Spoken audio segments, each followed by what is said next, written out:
Dinamay ka, Dok. Dinamay ako. Mag-reaction si Dr. Lab. Yes, opo Kuya Bal. Tama yan. Yes, Tama. opo. Pati po si Okay Dr. na. Lab, idadamay ko po dito na hindi na po ako pwedeng i-content. Yun na masakit. National TV pa naman yun. Yun na masakit. Sinong nakakahiya? Nawala talaga na ano sila eh. Iba yung mga sagot doon sa tanong ni attorney kasi malayo talaga sa ano.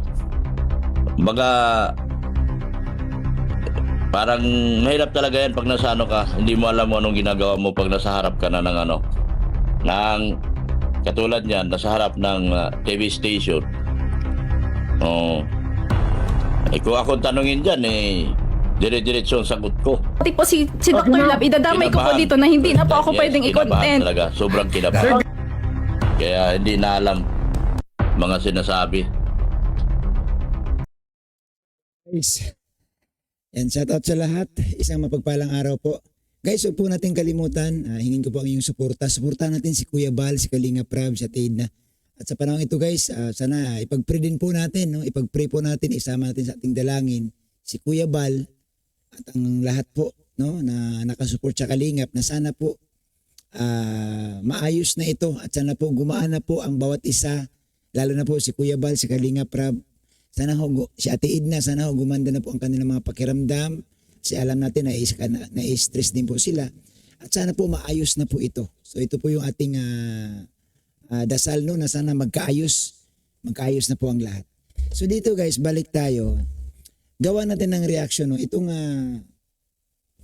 binanggit binanggit dito na pati si Dr. Lab, pati si Ricky idadamay na hindi na pwedeng mag-content. So papaano ito? Ano ngayon ang kalagayan?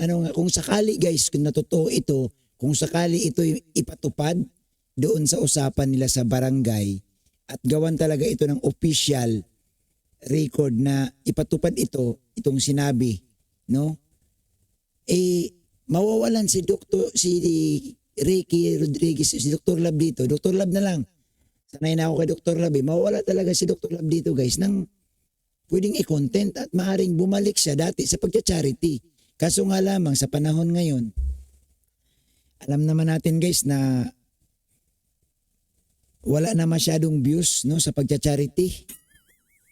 Ang views guys talagang nandito lang no, sa mga viral. So paano ito? No? Paano ito? Mga viewers po, comment kayo dyan. Ano ang pwedeng gawin ni Dr. Lab? Kasi sabi dito malinaw ha? Guys, yan na natin to ha. Panoorin natin ito. Ito, pakinggan natin ulit. Dinamay ako. Nadamay daw siya. Mag-reaction si Dr. Lab. Yes, opo Kuya Tama Bal. yan. Yes, Amen. opo. So sinabi dito, yes, opo Kuya Bal, idadamay ko si Dr. Lab na wag akong i-content. Pati po si Dr. Okay na. Lab, idadamay ko po dito na hindi na po ako pwedeng i-content. Hindi na pwedeng i-content. Ang tanong, paano na yan? So dito guys, no, parang dito makitaan mo talaga guys ng realization din no? Itong si Dalaga na lang ano natin guys. Kasi bawal magbanggit ng pangalan. Dito no, nagkaroon siya ng realization na hindi na rin siya pwedeng i-content kasi ang naisip niya siguro na kaya naman siya na i-content ni Kuya Bal kasi kinukontent siya ni Dr. Lab. So dito, malinaw, no? Sana maging official statement ito para matapos na para hindi na talaga siya may content at hindi na siya may vlog. Ang tanong, ang malaking tanong dito guys, papayag ba? Papayag ba ang mga supporter, ang mga sponsor? Papayag ba ang mga team nila? Papayag ba na hindi na siya pwedeng i-vlog? Kaya naman sila nandyan kasi dahil nabablog siya, nakikita siya. Oo, so mahirap, no?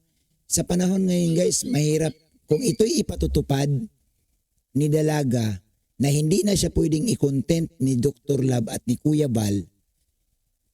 Malaking epekto ito, no? Kasi alam naman nating lahat na si Dr. Lab dito lang talaga siya guys kumukuha ng malaking views. Lalo na ngayon, wala na yung kanyang alaga. Wala na yung kanyang alaga na si Darlene. Nangayaw na. So, ang alas ngayon ni Dr. Lab ay si Dalaga na talaga. Kumbaga, subukan guys, no? Tingnan ninyo, pag sila nagbablog na iba, kunyari, nag-pure charity siya, anyway, may nanonood man, kaso lang ko konti. Hindi talaga kagaya na kapag si Dalaga ang laman ng kanyang upload, talagang dapo. Ang dami talagang nanonood. Kaso lang malinaw dito eh. No? Ang linaw eh. Ang linaw ng sinabi. Oh, ulitin natin guys ha. Hinamay ako. Mag-reaction si Dr. Lat. Yes, opo Kuya Bal. Tamaman niya. Yan. Ito guys, umuuna si Dalaga na yes. Yes, opo. Nakakatuwa naman dito guys kasi umiiral pa rin naman talaga yung pagiging marespeto ni Dalaga. O, di ba? Let's go! Ikaw, bawal na rin daw. Dinamay ka, Dok. Dinamay ako. Mag-reaction si Dr. Lat. Yes, opo Kuya Bal. Tamaman niya. Yes, Sa amin. opo. Pati po si Okay Dr. na. Lab, idadamay ko po dito na hindi na po ako pwedeng i-content. Yun na masakit.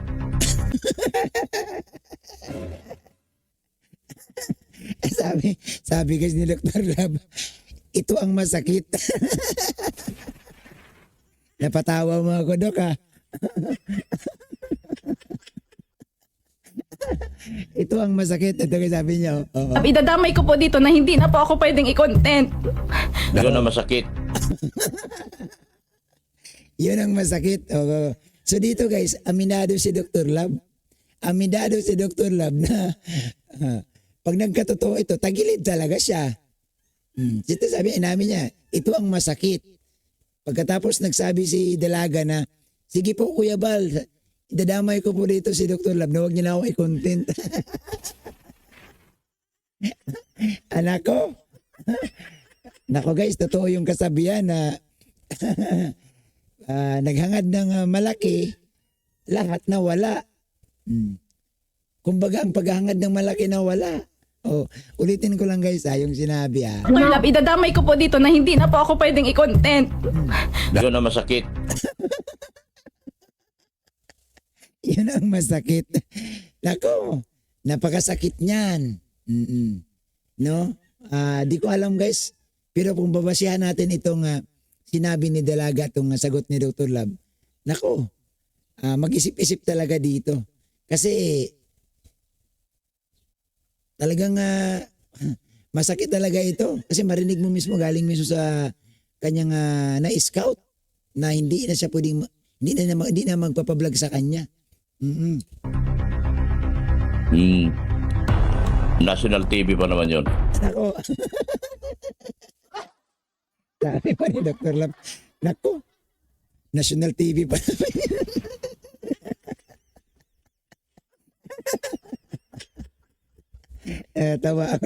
Natawa ako guys sa reaction ni Dr. Lab. O tuloy. Yun na masakit. Yan ang masakit. Yan ang masakit. Oh. Sinong nakakahiya? Nawala talaga.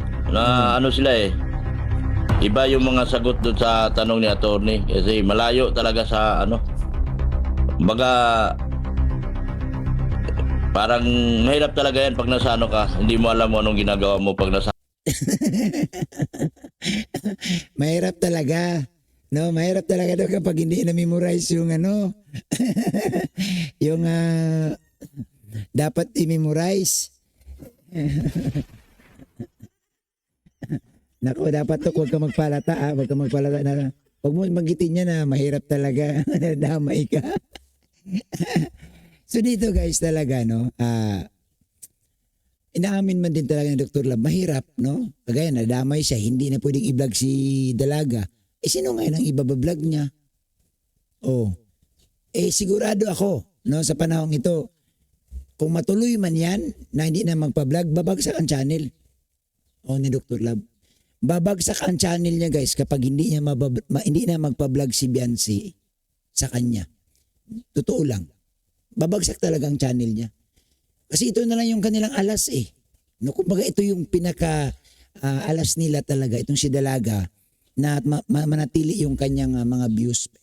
Papaano nga kung ayaw na nga? Ang tanong nga dito, papaano nga kung matuloy ito? Papaano na? Papaano na kapag matuloy ito? At ito ang kasunduan na hindi na sa pwedeng i-vlog. Papaano ng channel ni Dr. Love? Siyempre guys, bagsak ang mga araw niyan, bagsak ang analytics niyan. Oo. Nako, mahirap. Oh, ito ang mahirap guys, no, sa lahat na nagkaganito ang sitwasyon. Kasi ang bungakala natin hindi madadamay. Uy.